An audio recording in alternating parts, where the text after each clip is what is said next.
11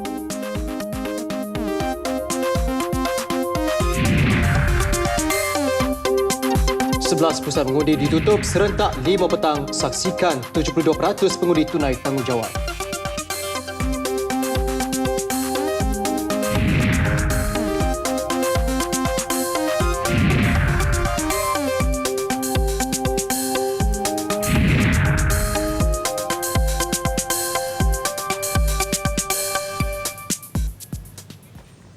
Baik, Assalamualaikum dan salam satu Malaysia. Ini Nasional 5 langsung dari studio 3 RTM Angkasa Puri Kuala Lumpur. Saya Kamal Firmansyah Kamaluddin. Dan saya Margaret Gambang dan kami bersiaran hanya setengah jam sahaja bagi memberi laluan siaran PRK Pengkalan Kubur. Kami juga bawakan anda paparan utama hari ini mengenai Ukraine tidak jamin laluan selamat ke lokasi tragedi MH17.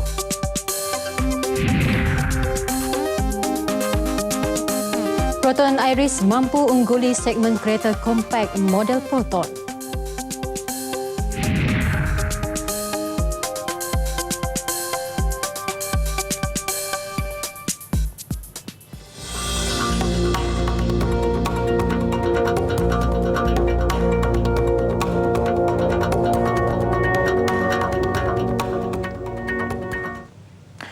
Baik, kesemua 11 pusat mengundi ditutup sebentar tadi dan setakat ini peratusan pengundian ialah 72% setakat pukul 4 petang dan jumlah pengundi pada PRU 13 adalah 79.1%.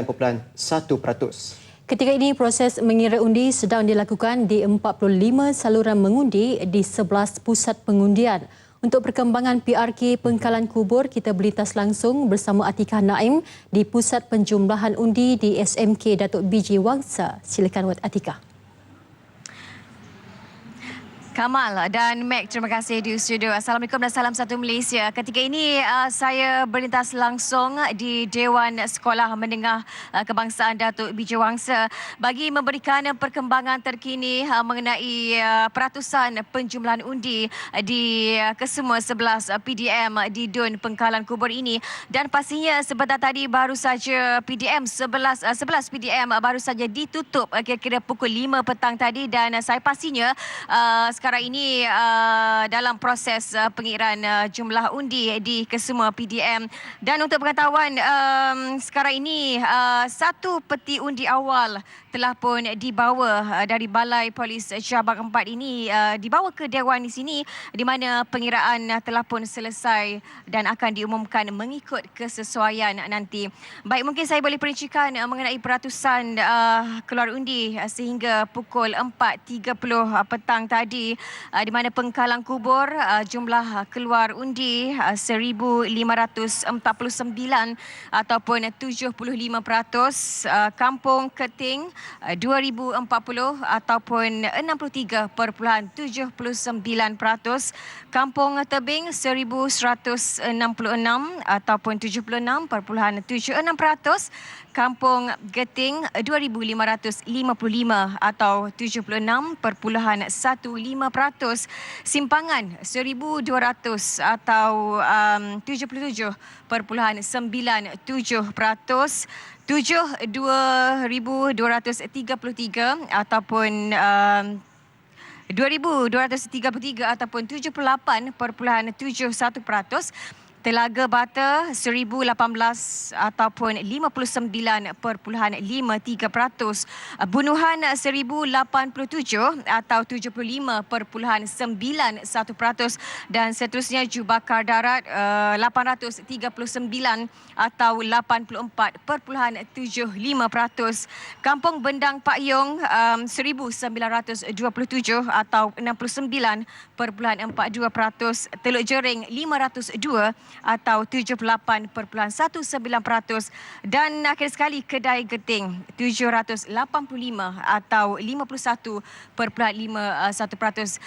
Kalau kita tengok pengiraan jumlah peratusan ini sebenarnya telah pun mencapai sasaran SPR yang menjangkakan akan melebihi 70% seperti yang diberitahu oleh Ketua Pengerusi SPR Tan Sri Abdul Aziz.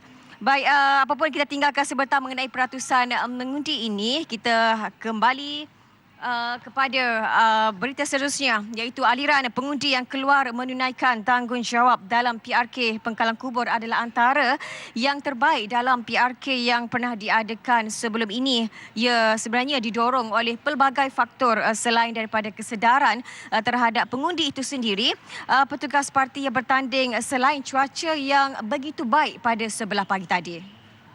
Dengan perkembangan itu, pengerusi SPR Tan Sri Abdul Aziz Muhammad Yusof yakin sasaran lebih 70% pengundi keluar mengundi pada PRK kali ini mampu dicapai.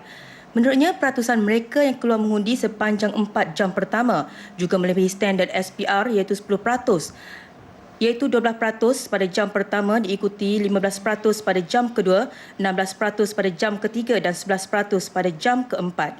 Aliran itu lebih baik daripada trend pengundian di Teluk Intan, Bukit Gelugur dan Balingian. Malah ia lebih baik daripada PRK Kajang kerana pada jam keempat, peratus pengundian PRK Pengkalan Kubur sudah menghampiri 60%. Jarang berlaku seperti ini. Habis-habis 12, 13, 11. Ini 15, 16. High. Close to 20. Tan Sri Aziz berkata demikian dalam sidang media selepas meninjau proses pengundian di Maktab Rendah Sains Mara MRSM Tumpat. Beliau juga tidak menolak kemungkinan peratusan pengundian lebih tinggi daripada sasarannya sebelum ini, iaitu 70%. Namun kebiasaannya trend pengundian mula berkurangan pada sebelah petang. Selain faktor cuaca yang mungkin hujan pada sebelah petang, kesesakan lalu lintas yang luar biasa juga akan menyebabkan aliran pengundian menurun. Hari ini cuti di Kelantan. Bila cuti, jadi banyak mungkin orang daripada tempat lain datang. Satu. Yang kedua, mungkin orang luar pun datang. Saya tak pasti dia ni penyokong parti yang nak sangat, tapi dia nak melihat saja. Agak saya. Too many cars. Dan bila saya tengok number plate-nya, banyak from Kelantan lah. Kemudian daripada wilayah Persekutuan, daripada Selangor, banyak. Keseluruhannya, SPR berpuas hati dengan pilihan raya kecil Pengkalan Kubur. Setakat ini, SPR hanya menerima 7 laporan bertulis mengenai salah laku sepanjang berkempen. 4 daripadanya berkaitan pasang bendera dan 3 lagi mengenai poster dan ceramah. Semuanya dikategorikan sebagai tidak serius dan tidak menggugat ketenteraman awam. Polis yang ditugaskan mengawal kesemua 11 pusat PDM telah berjaya memastikan proses pengundian berjalan lancar sejak daripada awal pagi tadi. Menurut Ketua Polis Kelantan, Datuk Mazlan Lazim, proses pengundian bagi PRK Dun Pengkalan Kubur ini berjalan lancar seperti mana yang diharapkan oleh SPR. Bagaimanapun, bilangan anggota ditambah di 2 pusat mengundi iaitu di Simpangan dan Bendang Pak Yong bagi melancarkan perjalanan trafik di kawasan ini. Walaupun ada 2 buah tempat mengundi yang kita dapati memang jalannya sempit, iaitu di Sekolah Menengah Kebangsaan Simpangan dan juga Sekolah Menengah Bendang Pak Yong. Datuk Mazlan Lazim ditemui media selepas meninjau proses pengundian di Sekolah Kebangsaan Simpangan.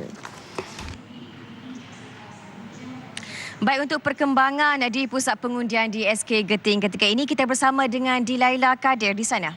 Dilaila, perkembangannya macam mana di sana? Keluar mengundi akhir sebelum pintu bilik mengundi ditutup adalah berjumlah 66.9% ataupun 459 orang pengundi. Dan tepat pukul 5 petang tadi, pintu bilik mengundi ditutup dan SPR itu Suruhanjaya Pilihan Raya mengira kertas undi yang dikeluarkan supaya sama dengan yang dikira. Dan KPM iaitu Ketua Tempat Mengundi akan membuat persiapan untuk mengira undi dan SPR akan memberitahu ejen-ejen parti iaitu PAS dan juga Barisan Nasional BN untuk mengira undi dan kemudian peti akan dibuka semula dan kertas undi akan dikira dengan bilangan satu ikatan berjumlah 10 kertas undi dan mereka akan kira sama ada ia bersamaan dengan kertas undian yang dikeluarkan. Kemudian proses pengasingan kertas undi akan dibuat mengikut calon parti dan kemudian SPR akan mengira undi yang rosak ataupun undi yang ragu. Dan pihak KTM sendiri akan tentukan sama ada ia boleh dikira, sama ada undi itu rosak ataupun boleh diterima. dan mereka akan dapatkan jumlah mengikut parti dan KTM akan mengira akan mengisi borang pengesahan iaitu borang SPR borang 14. Dan mereka yang di mana borang ini mengandungi nama-nama calon dan bilangan undi. Borang ini kemudiannya akan diserahkan kepada pegawai pengurus pilihan raya untuk dijumlahkan di pusat penjumlahan undi. Dan kemudian peti undi akan dibawa bersama-sama dengan keputusan dan diiringi oleh pegawai keselamatan. Dan setakat ini itu saja yang boleh saya kongsikan. Kita kembali bersama Atikah.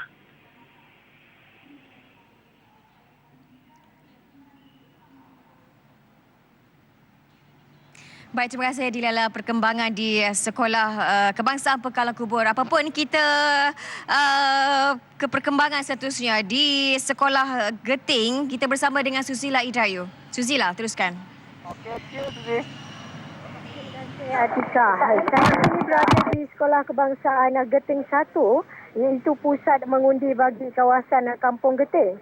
Dan tepat jam 5 petang tadi, proses pengundian telah pun selesai dan ditutup.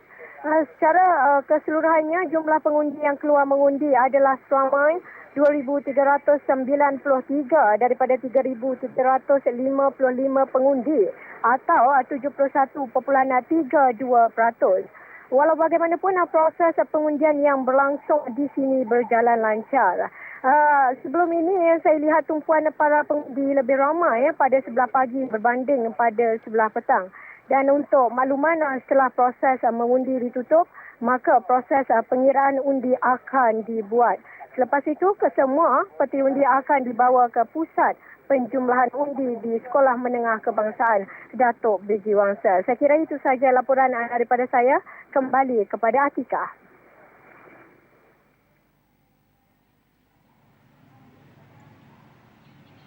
Baik, sekian lintas langsung di Dewan Sekolah Menengah Datuk Biji Wangsa dan kembali bersama dengan Kamal Migrate seketika nanti.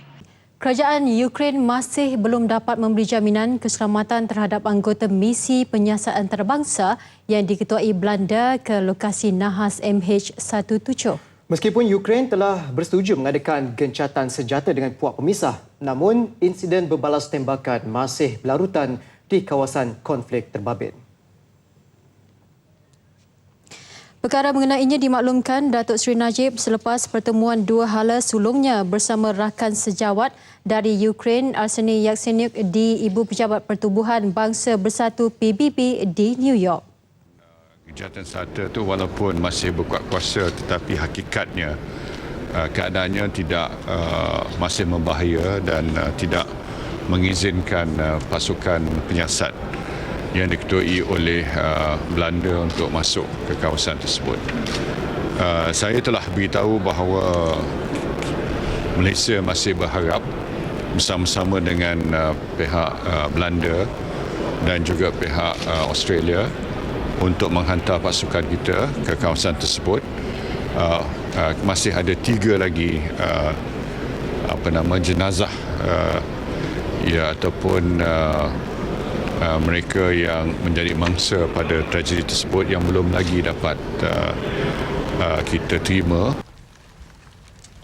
Tegas beliau, pasukan penyiasat perlu memasuki kawasan tragedi secepat mungkin sebelum musim sejuk yang bakal tiba tidak lama lagi. Perubahan cuaca mungkin merosakkan bahan bukti di lokasi. Meskipun laporan perisikam menunjukkan bukti mengenai pintasan komunikasi dan gambar satelit, namun pengumpulan bukti forensik lebih signifikan untuk membawa dalang tragedi MH17 ke muka pengadilan. Mahasiswa sebagai pelapis pemimpin negara disaran menyiapkan diri dari segi mental dan fizikal, juga perlu meningkatkan kefahaman mengenai matlamat kerajaan dalam pentadbiran patuh syariah. Keperluan berkenaan bagi membolehkan mereka mampu menyumbang idea serta tenaga dalam pelaksanaannya. Bagi merealisasikannya, Menteri di Jabatan Perdana Menteri Datuk Seri Jamil Khair Baharudin menyatakan indeks syariah bakal digunapakai bermula Januari tahun depan.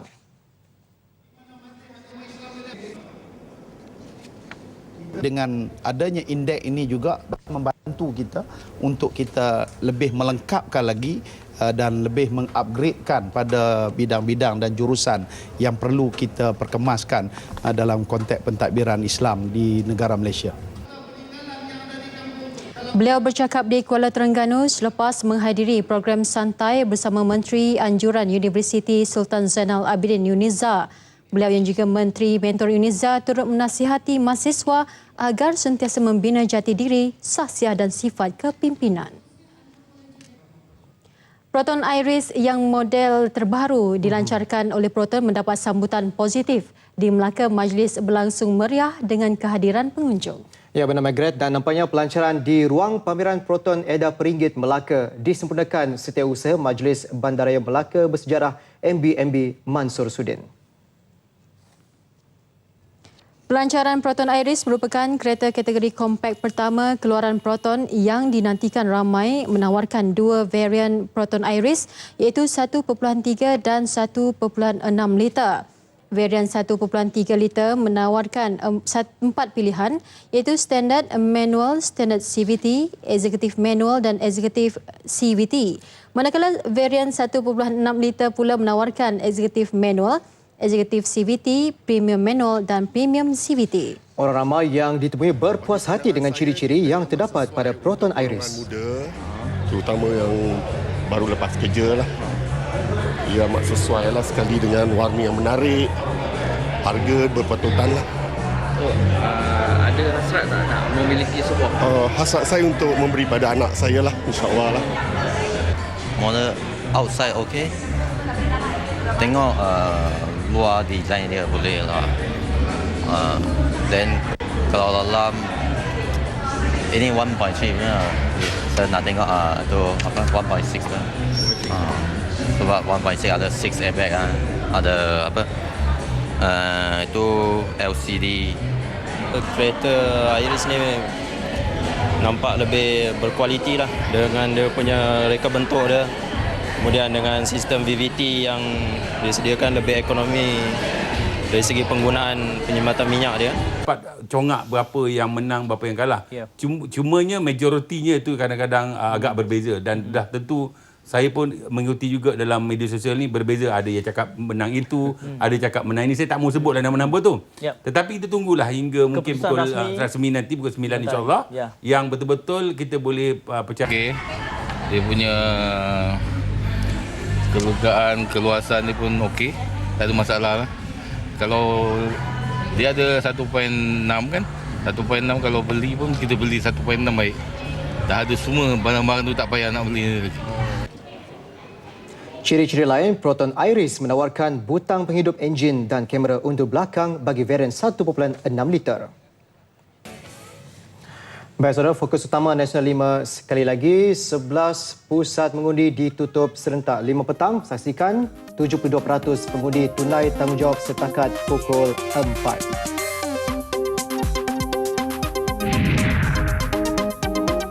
Ukraine tidak jamin laluan selamat ke lokasi tragedi MH17 PM Ukraine.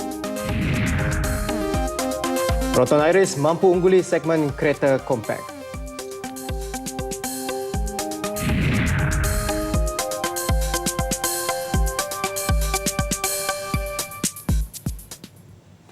Baik, setakat ini sahaja Nasional 5 edisi 25 September 2014. Layari RTM MyStream, RTM Portal dan RTM Mobile untuk mendapatkan siaran Best 510 sepenuhnya. Saya Kamal Firman Shah Kamaluddin.